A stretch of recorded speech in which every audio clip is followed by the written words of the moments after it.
SITREP World Briefing for August 25, 2026. Armed gangs killed dozens of displaced people in Kenskoff, Haiti, during an overnight attack near Port-au-Prince, striking people who had sought shelter after earlier violence. The reported death toll varied across official and media accounts, ranging from at least 40 to at least 47 people, and more than 22 others were reported injured. Some victims were displaced civilians sheltering in a church. Kenskoff, in the hills above Port-au-Prince, has strategic importance because it sits close to the capital while also serving as a farming community that supplies food to surrounding areas.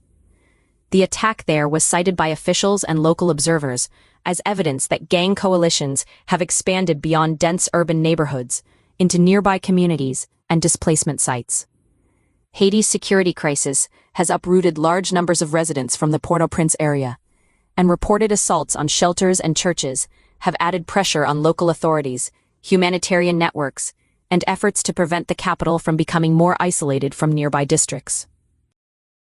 Ukraine's allies pledged to continue military support with a renewed focus on air defense, as European governments responded to pressure on Kyiv's missile interceptor stocks and the shortage of U.S. Patriot interceptors. France and the United Kingdom highlighted anti-missile cooperation for Ukraine, while the broader Allied message was that support would be sustained as the war enters another demanding phase. The emphasis on air defense reflects a central military issue for Ukraine, protecting cities, power infrastructure, and military sites from Russian missile and drone attacks. The announcements also included a caveat. Some of the newly highlighted anti-missile technology will not be operational for years, limiting its immediate effect on the battlefield. That timing matters because Ukraine needs near-term protection as well as long-term industrial backing, and European leaders are pairing political assurances with investment in future air defense capacity. For Europe, the issue extends beyond Ukraine, because expanded joint procurement, production, and technology sharing are increasingly tied to the continent's defense planning and its effort to reduce vulnerability to shifts in U.S. supply decisions.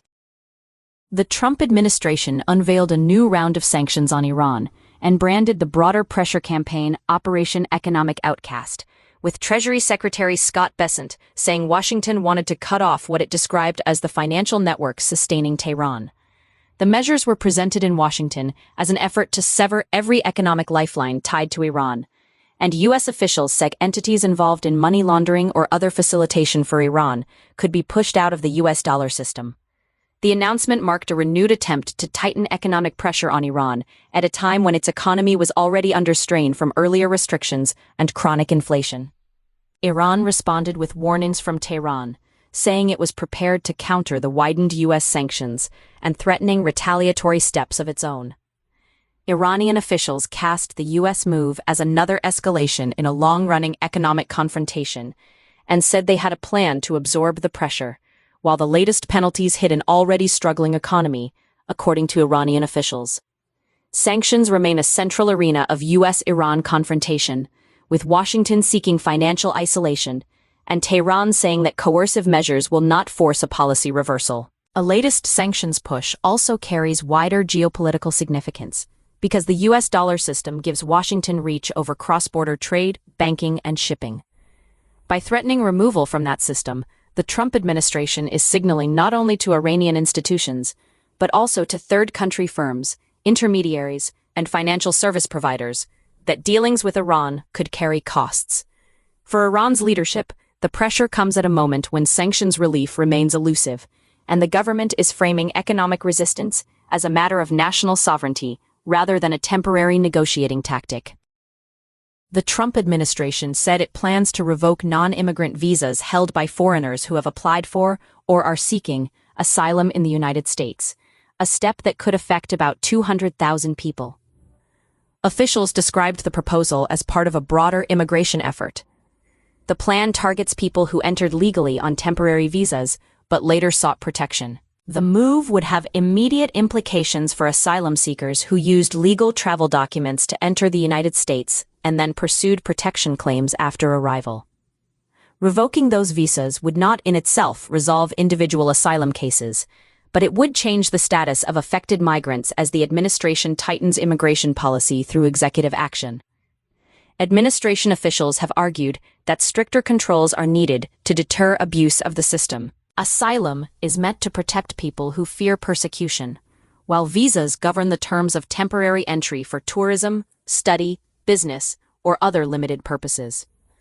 By linking pending or prospective asylum claims to visa cancellation, the administration is changing how those two systems interact, and the move is likely to trigger legal and administrative challenges. For migrants already inside the United States, the change could affect decisions about travel, court appearances, work, and long-term status. The United States intensified its trade confrontation with Canada on August 25 after President Donald Trump threatened a higher tariff on vehicles, pushing a bilateral dispute into the center of North America's auto market. Canadian Prime Minister Mark Carney said Ottawa would only return to trade talks if Washington approached the talks with the right attitude. The issue matters beyond one sector, because auto parts, assembly plants, and finished vehicles move repeatedly across the US-Canada border under supply chains built over decades. Canada enters the dispute with about 70% of its goods sold to the United States, but Ottawa also has leverage because cross-border trade supports American factories, consumers, and industrial states.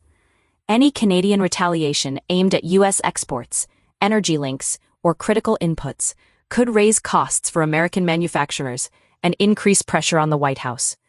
The clash also tests the broader framework of continental trade, because the auto industry has long been an example of economic integration between the two countries, and higher vehicle tariffs could affect investment decisions, production schedules, and employment on both sides of the border. French astronaut Sophie Adeneau is preparing to leave the International Space Station again on Tuesday, 1 week after completing her first spacewalk and becoming the first French woman to perform an extravehicular activity. The new outing is set to continue work outside the station, where astronauts conduct repairs and maintenance that cannot be handled from inside. A second spacewalk soon after a first requires repeated suit preparation, carefully timed procedures, and coordination with mission control, while the station circles Earth in low orbit. The immediate purpose of Adeneau's latest excursion is to finish repairs. Spacewalks at the ISS are central to keeping the station operational, because external hardware, cabling, and structural components are exposed to extreme temperature swings, radiation, and micrometeoroid risk. Adeneau's return outside the station 1 week after her first walk highlights the crew's need to complete specialized tasks within narrow planning windows. Authorities ordered and warned tens of thousands of residents to leave neighborhoods on the outskirts of Reno, Nevada, as the Hawk wildfire advanced toward the western U.S. city on August 24th. The fire moved through dry terrain near mountain communities outside Reno.